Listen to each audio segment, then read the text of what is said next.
Addressing mode types of operands are simply the kinds of operands that we can have when applying CPU instructions.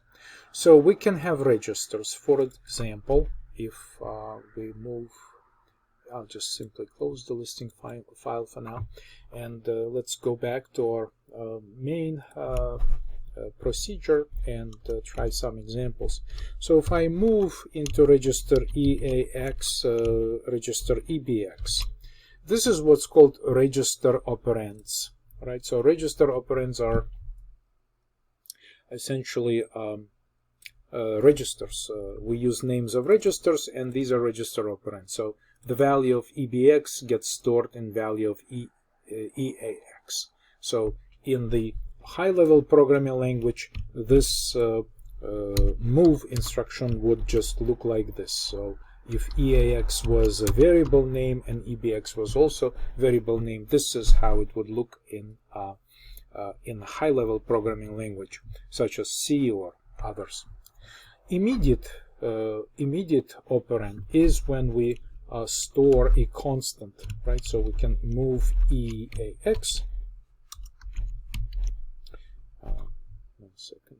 We can move 5. All right. So 5 is the immediate value, and from our previous laboratory, you already know that immediate values are stored directly in the bytecodes of this instruction.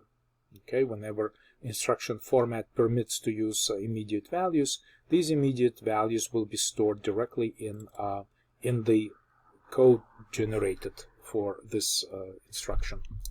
Direct memory is a fixed location in memory. Let's try something like this. We can have a table. Let's name something like this table, and we will create an array of integers. This is, of course, 32-bit value in memory, double word, on x86, and we just store some values, say 10, 20, 30, and 40. Okay, so this is, oh, I need to use commas here. This is a typo. Okay, so 4 integers. Okay, so this is absolutely equivalent to saying integer table of 4 elements, right, and provide an initializer that uses these values and as initializer in C programming language, right? So this would be the C code that we use, and just like this, everything is the same, right? So this is an example of this allocation in assembler, and this declaration statement of an array of integers named table that contains 4 integers and stores these values. Of course, 4 is not necessarily, we can just abbreviate it to default size of this array can be deduced from the size of the initializer list itself. And so armed with this type of data, we now have this type of data, we want to access values. So what we can do in a C programming language, we would have to refer to this table as this. For instance, element 0, we could store value 11, right? Update this integer with new value 11. So this is like a pseudocode for us to use, and of course in assembly we have the move instruction, and we can use exactly the same notation. Okay, so we can use the same notation, and we just have to use the comma and say 11, for example. So this will give us an equivalent version of C programming language statement that makes this assignment. So let's build this. Yeah, it builds fine. And likewise, we can demonstrate that we can do more updates. For instance, table 1, element 2, and we can make updates such as 22 or 33, as an example here, and this would be an equivalent to the corresponding C statements. I'm not going to write them, right? It's obvious. So what happens is that table address, or rather offset of this table inside the data segment, is pretty well known to the assembler. Then it will be able to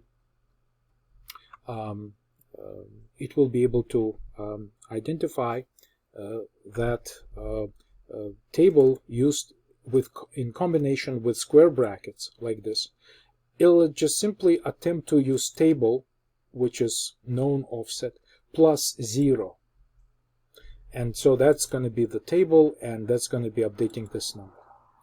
Now, this is somewhat different compared to C programming language, that here we need to scale the index according to the size of each one of these numbers. So the way it's written here is not correct, right? If we really intend to update 10, 20, and 30 with new values, we have to scale. We have to really multiply by 4, right? Because the memory addresses are referring to addressable bytes. And because we're dealing with bytes, we have to account for the size of each of these integers, which is 4 bytes in size. Okay, so this will be the correct version of the statement, such as this. In C, the scaling is done automatically. Okay, so if I want to replace this value with this value in C, you just say index 1.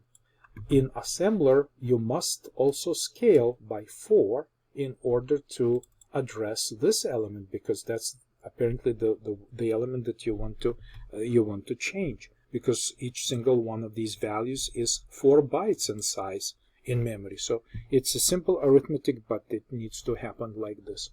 So notice that we also have the type. So let's try instead of 4. Okay, so first let's build this just to make sure that our syntax is correct, and then let's change this to the type of table, right? So type of table. Let's get this to work, I guess, right? So we want to multiply. We know that double word is 4 bytes in size, so we have an operator that does it for us. Yeah, and so this works. So we can now replace 4 by the by this operator, which returns the number of bytes in this